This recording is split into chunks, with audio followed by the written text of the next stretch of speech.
তুমি কি বনাইছা আজি আমাৰ ভণ্টি স্পেচিয়েল এইয়া মটন ধুই থৈছে ৰেডি কৰিছে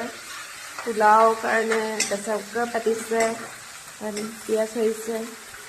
লেটছ সি কেনেকুৱা হয় দেখা যাব আপোনালোকক দেখাম বাৰু দেই কি বনায়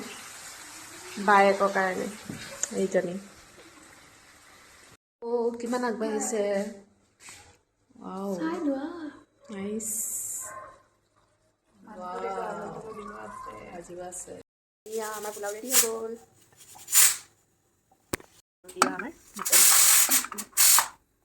মজা আছে কালাৰটো এতিয়া খোৱাহে কথা দেই ভণ্টিৰ হাতৰ মটন আৰু পোলাও